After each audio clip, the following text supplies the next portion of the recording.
I did not think he would even play in the game. I thought that the Commanders would exercise caution. He played through injury, he played well, and he had the play of the season so far in the NFL. How do you throw the ball 70 yards like that with a rib injury? You're tuned in to the Ross Tucker Football Podcast, guiding your gridiron journey, none other than your host, former NFL lineman, Ross Tucker.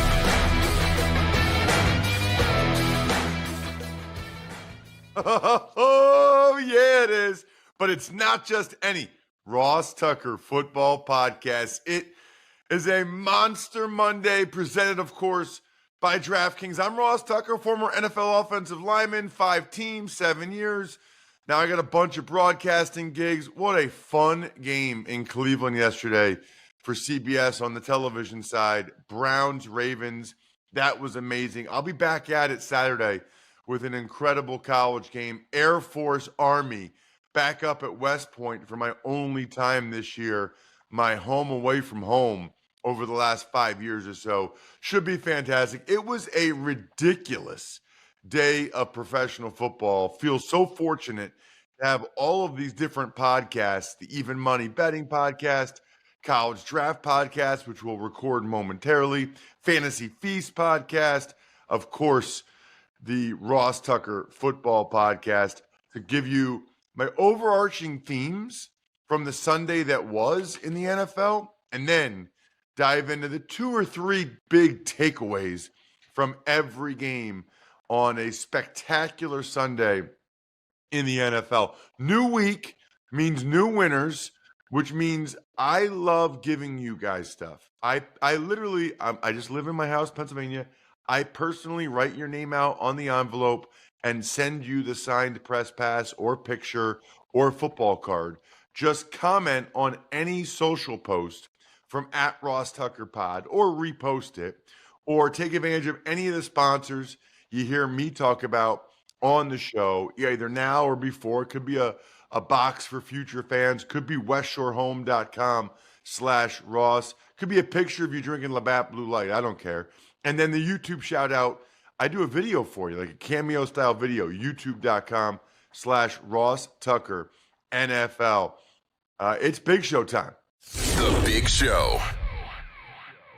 All right, Ross, what were your overall themes from Week 8 across the NFL? Well, first, I should mention, I think most people know this, but the Big Show on a Monday, my overall themes presented by Labatt Blue Light. Drink some Labatt Blue Lights with your friends. Live life to the power of a we. Always enjoy responsibly. Beer, Labatt USA, Buffalo, New York.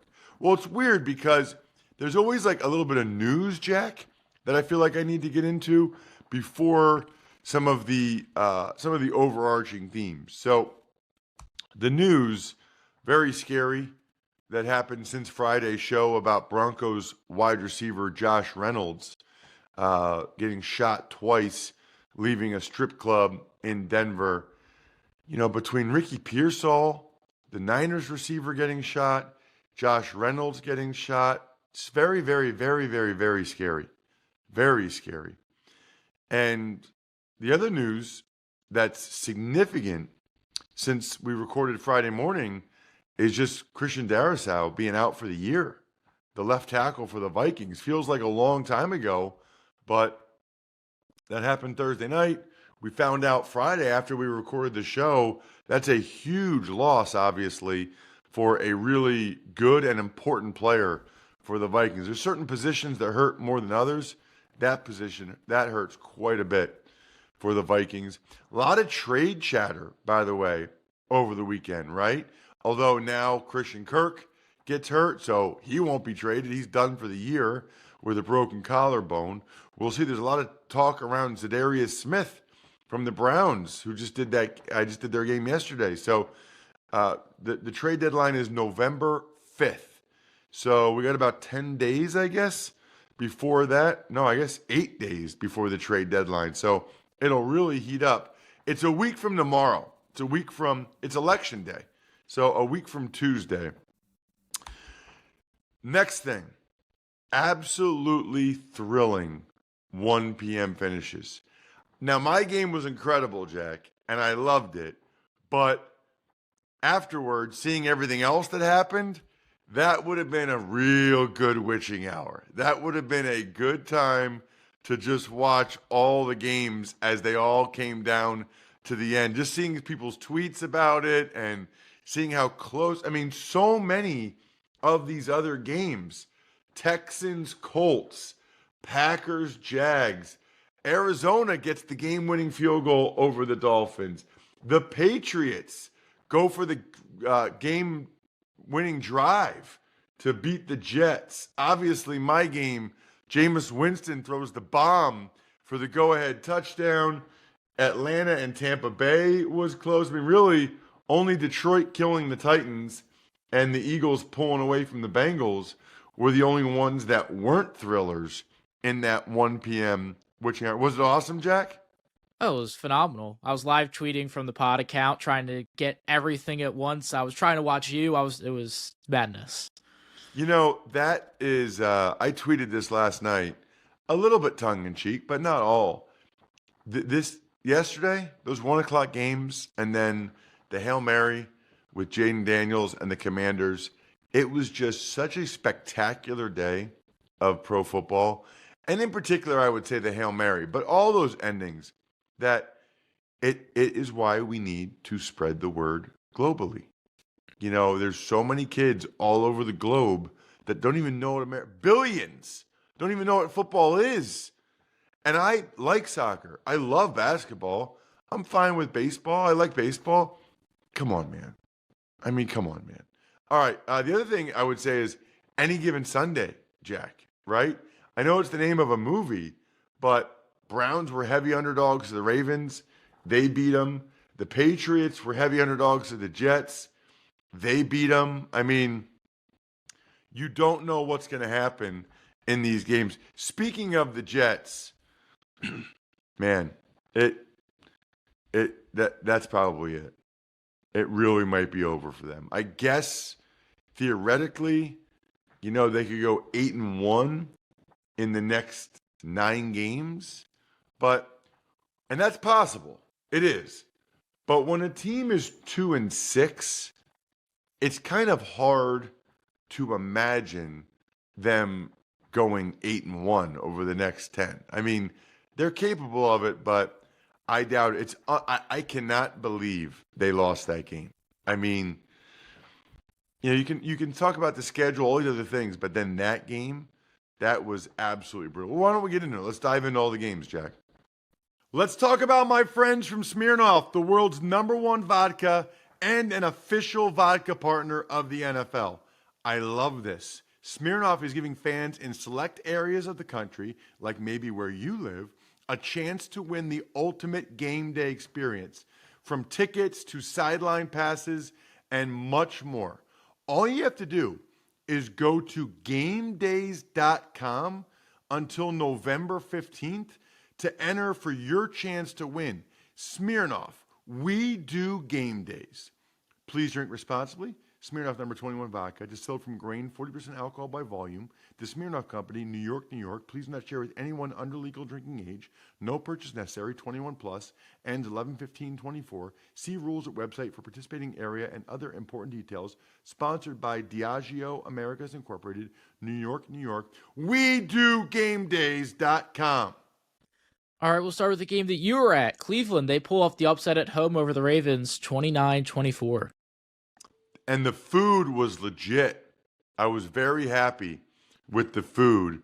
They had beef and steak and a salad bar, and they had side hot dogs and stuff. And then they had an omelet station, Jack. And then they had these coolers with ice cream. So at halftime, not only did I have a chicken Caesar wrap, but I had one of those huge, like, Toll House ice cream cookie thing. It was Bunny. What's it called? Blue Bunny? Ohio. What's that? Is it Blue Bunny? Yeah. Blue Bunny. I had at halftime one of those huge ice cream sandwiches. Oh, it was so good. Loved it. Listen, I mean, the Ravens had so many chances to win this game. It was not their best performance, clearly. I don't know that I can remember a team that had that many drops. I mean, they were dropping on offense. Rashad Bateman and Aguilar just had absolutely critical drops. On defense, they dropped 3 or 4, including, it's unbelievable, a couple of the ones that they dropped. Like Jameis on the first drive threw it right to Eddie Jackson, like threw it directly to him, and he dropped it. And then late in the game, he gifted an interception to Kyle Hamilton to end the game, and Kyle dropped it. And then the next play, Jameis throws a deep post, a deep over route to Cedric Tillman, who goes right past Eddie Jackson. It was that environment was electric. I was so happy for those fans and those people to be able to celebrate a win. Obviously, they don't like the Ravens because they used to be the Browns and they moved there. Jameis had a really nice game statistically. Now, he really easily could have had multiple interceptions again, but that's just going to be how it is. I mean, and then Cedric Tillman had a big game. They all did. Njoku, as well as Jerry Jeudy. And you know what? The Browns ran the ball better than they had. As a matter of fact, I'm going to do it, Jack. I'm going to make them my Campbell's Offensive Line of the Week, presented by Campbell's Chunky, soup that eats like a meal. The Browns got Wyatt Teller back and moved DeJuan Jones to left tackle, and that was by far their best offensive line performance of the year. They ran it pretty effectively against the Ravens, who had by far the best run defense in the NFL. It wasn't a huge day on the ground, but it was enough. And then Jameis Winston, for the most part, had all day to throw. And as a result, he put up huge numbers and they won. It was because of that Browns offensive line. All right, Jared Goff, he threw for 85 yards, but the Lions did put up 52 points in a beatdown of the Tennessee Titans. Yeah, I did not even know that was possible. I mean, that is just ridiculous. They had a 50 burger before the third quarter even ended. Man, I don't know if the special teams coordinator for the Titans is still going to be there. I am not in the business of firing people or calling for people to be fired. I am merely being matter of fact that it was really, really bad. And Brian Callahan must consider that at this point because, I mean, you can't have that many returns on you throughout the game. Jahmyr Gibbs also absolutely electric. He showed it again. It was weird because it was the second week in a row, Jack, where the Titans kind of started strong under Mason Rudolph, moved the ball in the first quarter. I think at one point it was 14-14, and Calvin Ridley ended up having a big game. Final score, 52-14. Wild. A late fumble made it close, but Houston was able to hold on to beat Indy 23-20. That was absolutely wild that, like, the Texans were about to salt the game away, and then there's a fumble return for a touchdown. Probably the biggest takeaway from the game is just Stephon Diggs' non-contact injury. That did not look good. We'll wait for the testing or the results today. The Texans' O-line is still struggling to protect C.J. Stroud, and it's starting to affect him. He is not having as good of a year as he had last year. I think the offensive line's a big part of it. Joe Mixon, he's kind of doing his part, carrying the load, had that awesome run. Jonathan Taylor gave the Colts a spark for sure. Anthony Richardson, he's putting up some numbers that we've never seen a guy put up before. I mean, it's pretty wild what he's putting up right now, and in a negative way. I mean, if he didn't have that touchdown pass to a wide open Josh Downs, it would have really been bad. Then he takes himself out of the game. I'm thoroughly confused by that one. Anyway, in fairness to him, he was running all over the place, because Daniil Hunter and Will Anderson were both all over him all game. Green Bay, they had another walk-off field goal this week, beat the Jags 30-27. So we're all now watching the Jordan Love groin injury, a second injury for Jordan Love this year, which is noteworthy because, remember, Brett Favre never missed games. And Aaron Rodgers got hurt some. But I don't know. I mean, this is only Jordan Love's second year as a starter, and this is the second time he's suffering like a minor injury, I guess, which is better than a major injury. You know what happened, though, is after that, Josh Jacobs kind of put the team on his back. The Jaguars, Xavier McKinney, another interception, which is just outrageous. I thought Trevor Lawrence was up and down. I mean, he had some really good moments. The Jags put up 27 points, but he also had a couple of costly turnovers. And then I already mentioned the Christian Kirk thing, but how about Malik Willis? I mean, most people didn't think he had any chance to be a competent quarterback at all. And yet, not only did he have those 2 wins when he started, but now he comes through at the end again to get the Packers another win. Speaking of walk-off field goals, Arizona, they get one in a 28-27 win in Tua's return. Wow. I mean, Jack, this is a huge, huge swing game, I feel like, for these two teams. If the Dolphins won it and got to 3-4, then you're feeling better about sort of where they're at, right? You're feeling better about their position and thinking they have a chance. But instead, the Cardinals win to get to 4-4. The Cardinals lead the NFC West right now. That is bananas. And it was primarily Marvin Harrison Jr. came alive. Trey McBride in the second half with that comeback. Obviously, the Dolphins' offense was much better with Tua at the helm. Devin Achane had a big day, probably his biggest day of the season. It was not huge days for Waddle and Hill, but better. But once again, Chad Ryland, I think that's his third game-winning field goal for the Cardinals. He only got there a month ago. It is bananas. Former Patriots draft choice. He's from Lebanon. He's from right near where I live. So good for Chad. Good for the Cardinals. I think it is panic time for the Jets. The Patriots, they get the win at home 25-22. Yeah, I don't know. I think we passed panic time a week or two ago. I think it's going to be very interesting to see how the rest of the year goes because like Aaron Rodgers, Devontae Adams, they're not like play out the string kind of guys. You know, they're not like, hey, let's see if we can get to 8 wins kind of guys. I mean, it could really get ugly for the Jets. It already has. I mean, Garrett Wilson, he stepped up. He's doing everything he can, but they're just a sad football team. Offensively, using those timeouts, like delay of game. I mean, I weep for Jets fans. It's incredibly painful to see what this is like for these guys. Greg Zuerlein had a bad miss again. And the Patriots, to have Drake May go out of the game with a head injury, and for Jacoby Brissett to come in and be able to play that well and get the win, that was huge. They had their coaches back even after he came out and said they were soft.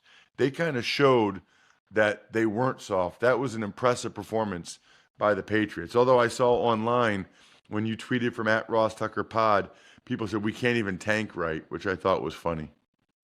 Atlanta's offense was firing on all cylinders in a 31-26 win over the Bucks. So the Bucks actually moved the ball pretty well. Without Chris Godwin, without Mike Evans, they moved it again. Kudos to Baker and Liam Cohen, their OC. But number one, their defense didn't really hold up their end of the bargain. And number two, they had those costly turnovers, which ultimately were the difference in the game. And now the Falcons are in pole position, very much so, in the NFC South. Philly gets their most convincing win of the year, this time over the Bengals, 37-17. So the crazy part about that, because I've already watched the game back, Jack, since it was at the same time as mine, that's a good thing about traveling, is it was still 17-17 with like 3 minutes left in the third quarter, you know? But then the Eagles just pulled away. The Bengals couldn't stop them at that point, and the Bengals had 3 straight turnovers. One was on downs. One was an incredible play from Isaiah Rodgers, tipping it to CJGJ, and then ultimately the punch out by Bond. I thought it was by far Jalen Hurts' best game of the year. A bunch of nice throws, decisive decisions to run jumped out to me. And the Bengals couldn't do enough, even though Burrow had a nice start with Jamar Chase and Gesicki. LA gets a much-needed win, shutting down the Saints 26-8. Justin Herbert's starting to heat up. He's starting to heat up, and his buddies are not going to let you mess with him. That was awesome by Bradley Bozeman, taking care of Justin Herbert. I love that. You can't roll and bend a quarterback's leg like that. Ladd McConkey is an absolute baller. I cannot wait to see how many first-round picks Bill Belichick trades for him with his team next year. Spencer Rattler, not very good. He got replaced by Hayner in an ugly offensive performance for the Saints. I just can't believe that they went from looking like the best team in football to their season being over in 6 weeks. That is nuts. The Bills, they dominate on the road in Seattle 31-10. You know, they had a slow start. They had a couple turnovers. But that, if I'm a Bills fan, I'm so encouraged right now because it's a pretty good example that they're just that good that they can overcome those things. I mean, Keon Coleman is balling. Shakir, people don't realize how good Shakir is. And so even though they got Amari Cooper, it's the incumbent receiver, the guys that were already on the team that are stepping up. James Cook had a good game too. The Seahawks defense is just not nearly good enough. And then you got Connor Williams with a bad snap and stepping on Geno's foot. It was a mess. Jayden Daniels, he has a throw for the ages. They beat the Bears 18-15.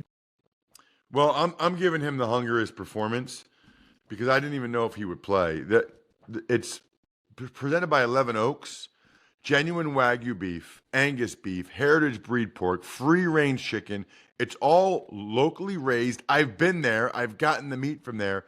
It's available nationwide online. You can shop in person if you're local in Newville. 11oaksfarms.com, 11oaksfarms.com. Hungriest performance of the day goes to Jayden Daniels. I did not think he would even play in the game. I thought that the Commanders would exercise caution. He played through injury, he played well, and he had the play of the season so far in the NFL. How do you throw the ball 70 yards like that with a rib injury? Absolutely spectacular, Jayden Daniels. The thing that's crazy about it, Jack, is the Commanders dominated the whole game, and the next thing you know, the Bears are winning. And the Bears are going to win the game. I mean, they even had that fumbled handoff to the offensive lineman, which was a disaster. But they were up 15-12 because the Commanders kept having to settle for field goals.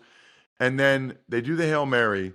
So many issues there for the Bears. I mean, Tyreek Stevenson is waving to the crowd, not paying attention that there's still another play to be had. And then he's the one that tips it up rather than knocks it down. You can't make this stuff up. Denver, they beat the Panthers 28-14. They're now 5-3 on the year. So Bo Nix had a good game, but he did it against a terrible Panthers defense. I mean, the Panthers are bad. Bryce Young actually got off to a good start, but then he had those 2 interceptions and really didn't do anything for a while. Broncos defense good as always. Sean Payton with some interesting decisions late. I'm not sure what the deal was there with the fake and going for it. J.C. Horn yelled at him after the game. The DB for the Panthers was not happy about it. Chiefs, they moved to 7-0 for the first time under Mahomes with a 27-20 win. Mahomes had another pick, and they still won again. This is crazy, and it's, again, primarily the defense. The goal line stand was the difference in the game, including Tershawn Wharton. I'll tell you what, Brett Veach gets guys out of nowhere that make plays. It is super duper impressive. Minshew, well, I thought was really solid for the Raiders, considering they couldn't run the ball a lick at all. Minshew gave him a chance to win, except for when he coughed that ball up.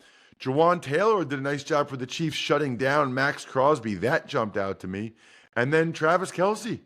People just keep talking on Travis. Now he had, 10 catches, 90 yards, touchdown. Looks okay to me. George Kittle shows out National Tight End Day in a 30-24 win over the Cowboys. So we were talking about this yesterday on our game. When is National Kickers Day?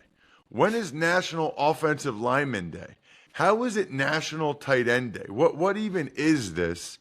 The crazy thing about this game is that the Cowboys actually had the lead at halftime because the Niners kept shooting themselves in the foot and penalties and turnovers in the first half. Second half, it was a takeover. It was Kittle time. He was fantastic, big plays. I like that Isaac Guerrero. The Niners can always run the ball. For the Cowboys, it's getting ugly. I mean, Dak had multiple interceptions again. The one he threw right to the guy. They made it look okay later with the 2 CeeDee Lamb touchdowns, but they were pretty much out of the game as the Niners dominated. Other than that, I think we're done here. Thanks for tuning in to the Ross Tucker Football Podcast. Make sure to also check out Even Money, Fantasy Feast, and College Draft, all on the DraftKings Network, YouTube, or subscribe to the podcast on your favorite platform. Shout out myfrontpagestory.com. You know I love me some myfrontpagestory.com. Please consider getting one of these for a loved one for the holiday. It is the best gift. BackOfficeScheduler.com, HumanHeadNYC.com, Sporticulture,